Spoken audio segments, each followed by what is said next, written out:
नमस्कार, मैं हरेंद्र आशा करता हूँ कि आप लोग सभी निरोग और स्वस्थ होंगे। और आज क्राइम की स्टोरी में एक ऐसी कहानी है। बहुत सारे लोग ऐसा कहते हैं कि लव मैरिज अच्छा होता है, कुछ लोग यह कहते हैं कि नहीं अरेंज मैरिज अच्छा होता है, और ज़्यादातर लोग यह कहते हैं कि कभी भी किसी का शादी होता है तो उसकी रजामंदी और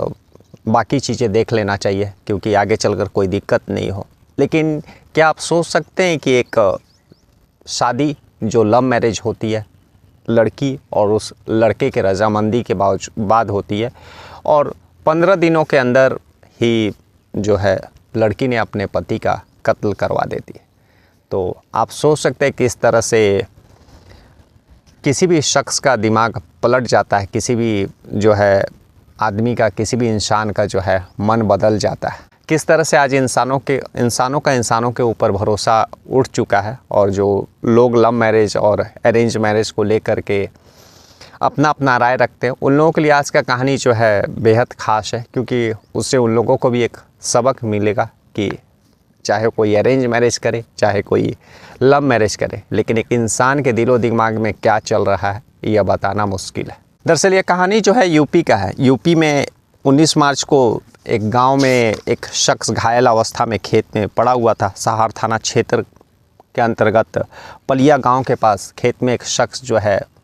बुरी तरह से घायल अवस्था में पड़ा हुआ रहता है। उस गांव के इंसान जब लोग खेत में जाते हैं खेत की तरफ, तो देखते हैं कि वह शख्स जो है बुरी तरह से घायल पड़ा हुआ। तुरंत जो है सहार थाना क्षेत्र को इन्फॉर्म किया जाता है। थाना जैसी इन्फॉर्मेशन मिलती है उस खेत के पास पहुंचती है, उसके बाद उस जो घायल शख्स रहता है उसको नज़दीकी सरकारी अस्पताल में पहुंचाती है और फिर जो है सारा उसके बारे में डिटेल्स वगैरह प्राप्त करती है। वह शख्स के ऊपर जो है एक गोली चलाया हुआ था और लगभग 5-6 जगह उसके शरीर पर जख्म के निशान थे, यानी साफ तौर पर वह जो है किसी के साथ हाथापाई या फिर जो है दुश्मनी या लड़ाई झगड़ा ऐसा हुआ था,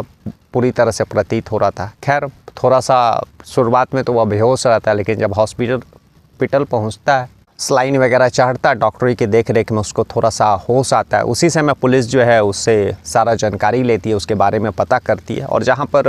उसका घायल अवस्था में वह मिला तो वहाँ पर भी लोगों से पूछताछ करते, लेकिन कोई भी पहचानने वाला शख्स उस गाँव का पहचानता नहीं है। लेकिन हॉस्पिटल में जब थोड़ा बहुत होश आता है और बाकी जो उसके पैकेट वगैरह में जो डॉक्यूमेंट वगैरह कुछ मिलते हैं, उससे पहचान होता है कि वह शख्स जो है वहीं यूपी का ही एक मैनपुरी में भो गाँव है और वह दिलीप कुमार उसका नाम है। उम्र 24 साल है और हाइड्रा का वह ड्राइवर है। कई सारा हाइड्रा भी उसके पास है। तो किसी काम से वह कन्नौज गया हुआ था और वहाँ से फिर आने के दौरान जो है उसी सुनसान जगह पर कुछ लोग जो है अपनी गाड़ी कहीं पर फंसे होने की बात बोल करके उस गाड़ी को निकालने के लिए इससे मदद मांगते हैं और फिर जो है अपने बाइक पर बैठा करके उस जगह पर दिखाने के लिए ले करके जाते हैं कि जहाँ पर उन लोगों का गाड़ी फंसा हुआ और जो यह हाइड्रा से आ रहा था और उसी से मदद मांग रहा था, और दिखाने के बहाने ले करके जाते हैं और उसके साथ लड़ाई झगड़ा करने लगते हैं। 3 लोग थे और बुरी तरह से उसके ऊपर हमला करते हैं पत्थरों और बाकी चीज़ों से, और एक गोली भी चला देते हैं और मरा हुआ सोच करके उसी खेत में छोड़ करके वहाँ से वे तीनों शख्स भाग जाते हैं और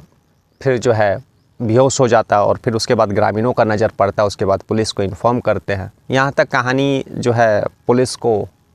खुद भी जो मरने वाला शख्स रहता है, जिसका नाम जो है दिलीप कुमार रहता है, वह भी बताता है।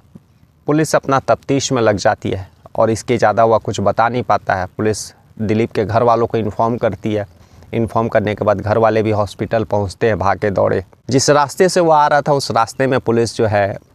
अपना तफ्तीश करती है, तो तभी एक जगह पर उसको जो है टोल नाका पे एक सीसीटीवी कैमरा दिखाई देता है। और जब सीसीटीवी कैमरा दिखाई देता है और काफ़ी गौर से उस सीसीटीवी का जब पुलिस तफ्तीश करती है, देखती है, तो दिखाई देता है कि जिस समय दिलीप वहाँ से गुजर रहा था उसका आगे पीछे भी कुछ लोग आ रहे थे। बाकी दूसरे सीसीटीवी कैमरा भी पुलिस खोजती है तो उसमें भी सेम शख्स जो है उसके पीछे आते दिखाई देता है। अब पुलिस को शक बढ़ जाता है कि जो हो ना हो यही तीनों शख्स जो हैं दिलीप कुमार का जो है उस हाल के लिए दोषी हैं। खैर पुलिस उस शख्स का सीसीटीवी कैमरा से फुटेज निकालती है, उसकी तस्वीर वगैरह, और फिर जो है अपने सारा डाटाबेस और बाकी जो है खुफिया तंत्र से पता करती है मुखबिरों से। तो पता चलता है कि उसका नाम जो है रामजी नागर है और वह एक अपराधी किस्म का व्यक्ति है। इधर 19 मार्च को जो घायल दिलीप कुमार रहता है, 3 दिनों के बाद हॉस्पिटल में उसका मृत्यु हो जाता है, क्योंकि उसके ऊपर गोली चल चुका था और काफ़ी जख्मी था वह, तो डॉक्टर उसे बचा नहीं पाते। उसकी हालत बहुत ही नाजुक थी। किसी तरह से डॉक्टर उसको 3 दिन तक बचाने में कामयाब रहे, लेकिन अंत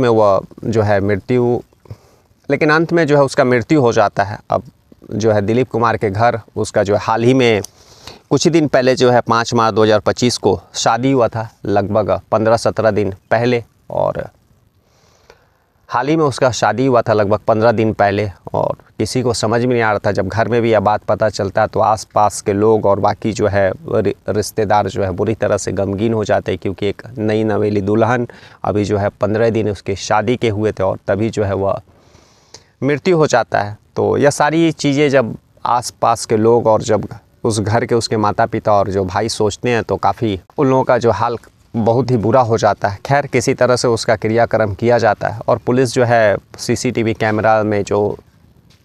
शख्स 3 दिखाई देते हैं उसका फुटेज निकाल करके पहचानने की कोशिश करती है और पहचानने में एक शख्स रामजी नागर का नाम आता है। अब पुलिस उसको पकड़ने का तैयारी में करती है, तभी मुखबिरों से रामजी नागर का जो अड्डा रहता है उसके बारे में पता चलता है और यह भी पता चलता है कि वह कुछ ही दिन पहले जेल से बाहर निकला है। अब पुलिस जो है उसके पीछे लग जाती है और लगभग 2 दिन के बाद ही 19 मार्च को जो है उसका डेड बॉडी मिला था और 3 दिन के बाद जो है उसका मृत्यु हो जाता है। अब पुलिस जो है रामजी नागर के पीछे लग जाती है और तभी पुलिस को इन्फॉर्मेशन मिलता है और पुलिस बताए हुए मुखबिरों से जो इन्फॉर्मेशन मिलता है रामजी नागर के बारे में वहाँ दबिश देती है और उसको गिरफ्तार कर लेती है। इधर जो है 19 तारीख को दिलीप कुमार का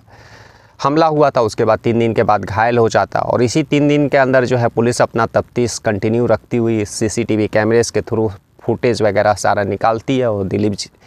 और रामजी नागर का नाम आता है और उसको भी जो है उसके पीछे भी पुलिस अपने मुखबिरों को लगाती है और इधर दिलीप कुमार का मृत्यु होता है और उधर जो है पुलिस रामजी नागर को भी गिरफ्तार कर लेती है। गिरफ्तार करके जब रामजी नागर को पुलिस स्टेशन लाया जाता है और सारी चीज़ों के बारे में पूछा जाता है तो इन सारी योजनाओं के पीछे वह बताता है कि दरअसल जो दिलीप कुमार की पत्नी रहती है जिसका नाम जो है प्रगति रहता है, उसी के द्वारा सारा रचाया हुआ षड्यंत्र है और बाकायदा इसके लिए उसको 2 लाख रुपए फिरौती भी मिली थी और बाकायदा इसके लिए उसको 2 लाख रुपए भी मिले थे कत्ल को अंजाम देने के लिए। और इसी के कारण उसने 2 और लोगों को अपने साथ मिलाया और फिर जो है प्रगति के द्वारा ही बताए हुए लोकेशन और बाकी चीज़ों पर दिलीप कुमार का उस शाम पीछा करता है और फिर मौका मिलते ही कत्ल कर देता है। अब पुलिस जो है प्रगति को उठाती है। प्रगति को उठाने के बाद जब कड़ाई से पूछताछ करती है तो वह जो अपना प्रेमी अनुराग बबलू जिसका नाम मनोज यादव रहता है उसका नाम बताती है कि उन लोगों का जो है शादी के पहले 4 साल से जो है रिलेशन में थे और वह उसी से शादी करना चाहती थी, लेकिन घर वाले मनोज से साथ शादी के लिए राज़ी नहीं थे और उसका जो है शादी दिलीप के साथ तय हो जाता है और इसी के कारण जो है वह दिलीप के साथ रहना नहीं चाहती थी। और शादी के बाद बहुत सारे बिहार और